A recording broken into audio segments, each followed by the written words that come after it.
Bismillahirrahmanirrahim. Assalamualaikum warahmatullahi wabarakatuh. Kembali lagi dengan Bapak di pembelajaran fisika kelas 10. Kita lanjutkan materi kita bab 2 mengenai besaran dan satuan. Yang akan kita bahas pertama kali mengenai pengukuran besaran dan satuan. Sebenarnya ini materi yang udah kalian pelajari waktu di SMP ya, jadi nggak terlalu aneh buat kalian. Kita mengingat kembali aja. Pertama mengenai pengukuran. Apa itu pengukuran? Nah, di sini pengertiannya adalah kegiatan membandingkan besaran benda yang akan diukur dengan besar satuan yang ditentukan. Contohnya ini kita pada saat mengukur panjang meja dan satuan yang digunakannya adalah jengkal. Jadi ketika dihasilkan 10 jengkal, berarti kita itu tandanya membandingkan yang 1 jengkal itu dengan panjang meja. Jadi panjang itu adalah besar yang akan benda yang panjang meja itu adalah benda yang akan diukur, sedangkan satuannya jengkal. Berikutnya besaran adalah sesuatu yang dapat diukur. Di sini Bapak sebutkan cuma 3: panjang meja, suhu tubuh, massa beban. Mungkin kalian bisa sebutkan yang lainnya ya. Berikutnya satuan, ukuran suatu benda. Tadi 10 jengkal, berarti jengkal itu adalah ukurannya. 20 derajat Celcius berarti derajat Celcius itu ukurannya. 10 kg berarti itu adalah kilogram itu adalah satuannya, yaitu ukuran bendanya. Berikutnya pengelompokan besaran. Di SMP juga kalian udah kenal ya, ada besaran pokok dan ada besaran turunan. Besaran pokok ini adalah besaran yang satuannya telah ditetapkan terlebih dahulu. Ini ada 7 besaran pokok yang di SMP juga kalian udah kenal ya: panjang, massa, waktu, arus listrik, suhu, intensitas cahaya, dan jumlah zat. Nah, selain dari ketujuh besaran pokok ini ya adalah besaran turunan.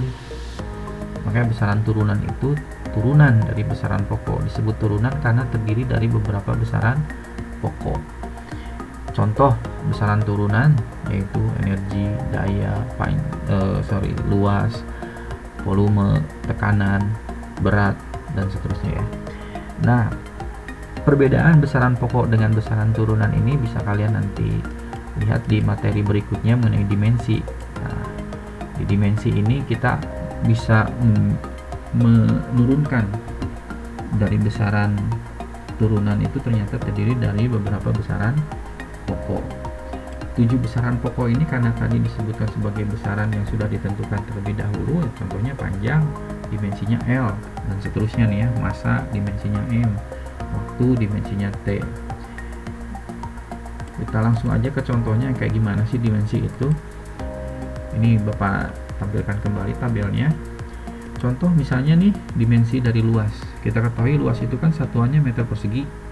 Maka dimensinya karena meter ini adalah satuan dari besaran pokok panjang ya, maka besaran pokok panjang itu dimensinya L, maka L kuadrat. Jadi M nya kita rubah jadi L gitu ya. Itu di cara mudahnya. Berikutnya percepatan. Percepatan ini kan kita tahu waktu di SMP satuannya meter per sekon kuadrat. Meter ini adalah satuan dari besaran pokok panjang, sekon ini adalah satuan dari besaran pokok waktu. Berarti tinggal ganti aja, M nya jadi L, S nya ini waktu, T pangkat 2. Nah, kita pindahkan ke atas maka pangkatnya berubah tanda menjadi negatif dan seterusnya. Kemudian gaya. Nah, gaya ini kan kita tahu di SMP rumusnya gaya kali percepatan. Gaya ini rumusnya massa kali percepatan. Massa ini dimensinya M, percepatan tadi dimensinya adalah LT kuadrat. LT kuadrat sehingga gaya dimensinya M, L, T pangkat negatif 2. Dari penjelasan ini kita dapat kesimpulan ternyata besaran turunan yang contohnya luas nih L pangkat 2, berarti L nya ada 2, berarti ada 2 besaran pokok panjang. Berarti luas ini adalah besaran yang terdiri dari 2 besaran pokok panjang. Kemudian gaya ini terdiri dari besaran pokok massa 1, besaran pokok panjang 1, dan 2 besaran pokok waktu. Sehingga kita dapat kesimpulan ternyata dengan dimensi ini dapat menjelaskan ternyata besaran turunan itu terdiri dari beberapa besaran pokok. Kita lanjutkan ke materi berikutnya, yaitu mengenai notasi ilmiah. Nah, notasi ilmiah ini berfungsi untuk menyederhanakan bentuk bilangan yang sangat besar sekali atau kecil sekali. Bilangan yang sangat besar sekali atau kecil sekali itu contohnya apa? Contohnya misalnya jarak dari bumi ke matahari. Itu kalau dituliskan secara biasa itu kan angka nolnya itu wah banyak sekali ya, dan harus disederhanakan.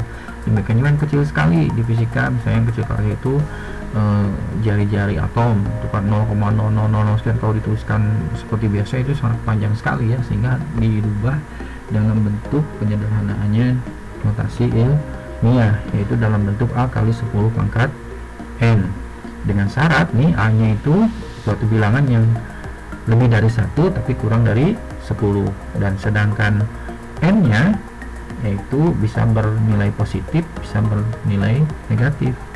Positif jika bilangannya besar, sedangkan negatif jika bilangannya kecil. Nah, contoh misalnya bilangan 123 juta kilometer, ini bisa kita sederhanakan dalam notasi ilmiah 1,23 kali 10 pangkat 8 kilometer. Berikutnya yaitu mengenai angka penting. Angka penting itu adalah bilangan-bilangan yang merupakan hasil pengukuran dan memenuhi kaidah atau aturan angka penting. Angka penting, mohon maaf ya. Ada 4 kaidah atau aturan angka penting. Yang pertama, semua angka yang bukan 0 adalah angka penting. Contoh misalnya dari hasil pengukuran didapat angka 2,976 cm. Berarti ini ada 4 angka penting. Yang mana aja itu 4 angka pentingnya? Angka 2, angka 9, angka 7, angka 6. Nah, itu semuanya kan angka yang bukan 0. Berarti ada 4 angka penting. Yang berikutnya, angka 0 yang terletak di antara angka yang bukan 0 adalah angka penting. Jadi kalau misalnya ada angka 0 yang terletak di antara angka yang bukan 0 atau di tengah-tengah, berarti angka 0 itu adalah angka penting. Contoh 201. Ada 3 angka penting. 2, 1 itu adalah bilangan yang bukan 0. Angka yang bukan 0 kan, berarti dia angka penting. Nah, angka 0 ini ada di tengah-tengah angka yang bukan 0. Berarti angka 0 juga ini adalah angka penting, sehingga menjadi ada 3 angka penting. Yang berikutnya, ingat nih, pada bilangan yang kurang dari 1, angka 0 yang terletak di sebelah kiri dan kanan tanda koma, ini bukan angka penting. Contoh misalnya ada suatu bilangan hasil pengukuran 0,00201 meter. Ini ada 3 angka penting. Yang mana aja tuh? Angka 2, angka 1. Nah, tinggal satu lagi. Yang mana?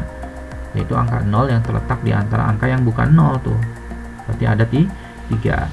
Nah, angka 0 yang terletak di sebelah kiri dan kanan tanda koma itu bukan angka penting. Berikutnya yang terakhir, deretan angka 0 yang berada di sebelah kanan angka yang bukan 0 adalah angka penting kecuali ada ketentuan lain. Contoh misalnya ada suatu bilangan hasil pengukuran 21.000 kg. Ini ada 5 angka penting, semuanya angka penting itu 2, 1, 0, 0, 0. Nah, kalau misalnya 21.000-nya di sini dituliskan, yang berikutnya nih menjadi 4 angka penting, itu ada tanda di angka 0 kedua terakhir. Berarti angka pentingnya sampai situ aja tuh. 2, 1, 0, 0. Berarti cuma ada 4 angka penting. Atau kalau misalnya suatu bilangannya itu dituliskan dalam notasi ilmiah. 21.000 kalau dituliskan dalam notasi ilmiah 2,10 kali 10 pangkat 4 kg. Ini ada 3 angka penting. Yang mana aja tuh?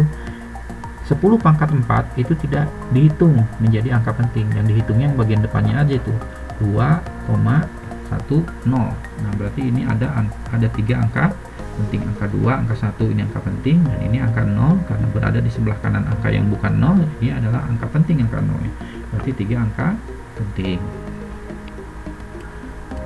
Berikutnya, nah pada saat kita operasi matematik pada beberapa bilangan angka penting, misalnya ditambahkan, dikurangi, dikali, dibagi angka-angka penting itu, maka akan terjadi penambahan jumlah angka penting. Ya, maka harus dikurangi jumlah angka pentingnya, yaitu dengan menggunakan pembulatan bilangan. Ada 3 aturan pembulatan bilangan yang mungkin kalian sudah pelajari waktu di SMP. Yang pertama, Bila angka setelah digit tertentunya lebih dari 5, maka angka tersebut dinaikkan ke atas 1 kali. Contoh nih, misalnya ada bilangan 2,327 cm. Nah, jika akan dibulatkan menjadi 3 angka penting, kita tulis dulu 2,32. Lihat, setelah angkanya 2 ini, angka 7, lebih dari 5, berarti angka 2 ini dinaikkan ke atas 1 kali sehingga menjadi 2,33. Berikutnya, bila angka setelah digit tertentunya kurang dari 5, maka angka tersebut tidak dinaikkan ke atas 1 kali. Contohnya misalnya masih bilangan yang sama, 2,327. Ini ada 4 angka penting, kita pengen ubah menjadi 2 angka penting, berarti kita tulis dulu 2,3. Nah, setelah angka 3 ini angka 2, kurang dari 5. Berarti kalau kurang dari 5, angka 3 yang ini tidak usah dinaikkan ke atas 1 kali, berarti tetap menjadi 2,3 cm setelah dibulatkan. Yang terakhir, bila angka setelah digit tertentunya itu sama dengan 5, maka jika angkanya ganjil, dinaikkan ke atas 1 kali. Jika angkanya genap, tidak dinaikkan. Contoh misalnya nih, 2,325 cm. Ini ada 4 angka penting, kita pengen ubah menjadi 3 angka penting, berarti 2,32. Nah, setelah angka 2 nya ini angka 5. Nah, karena angka 2 di sini genap, berarti nggak usah dinaikkan, berarti dibulatkannya cukup 2,32. Contoh yang lain misalnya 2,335 cm, ini ada 4 angka penting, kita pengen ubah menjadi 3 angka penting, berarti kan 2,33. Setelahnya angka 5. Nah, angka 3 ini kan ganjil, nah berarti harus dinaikkan ke atas 1 kali sehingga menjadi 2,34 cm. Selanjutnya, mengenai aturan operasi perhitungan pada angka-angka penting. Jadi ada aturannya. Kalau misalnya angka-angka penting tersebut dijumlahkan, dikurangi, dikali, dibagi, diakarkan atau dipangkatkan. Nah, kalau misalnya ada angka-angka penting tersebut dijumlahkan atau dikurangkan, ya, maka hasil perhitungannya itu harus memiliki satu angka taksiran saja. Angka taksiran itu apa? Angka hasil duga-duga atau perkiraan, dan biasanya terletak di paling akhir suatu bilangan. Dan kedua, jika angka-angka penting tersebut dikalikan atau dibagi, maka nanti hasil perhitungannya harus memiliki jumlah angka penting yang sama dengan jumlah angka penting yang paling sedikit pada bilangan yang dikali atau dibagi. Yang berikutnya, aturan bagaimana itu kalau terjadi operasi angka pentingnya diakarkan atau dipangkatkan, maka hasil perhitungannya harus memiliki jumlah angka pentingnya sama dengan jumlah angka penting pada bilangan yang diakarkan atau dipangkatkan. Nah, nanti untuk lebih jelasnya mengenai penggunaan aturan operasi perhitungan pada angka-angka penting ini kita bahas di pembahasan beberapa contoh soal. Terima kasih. Wassalamualaikum warahmatullahi wabarakatuh.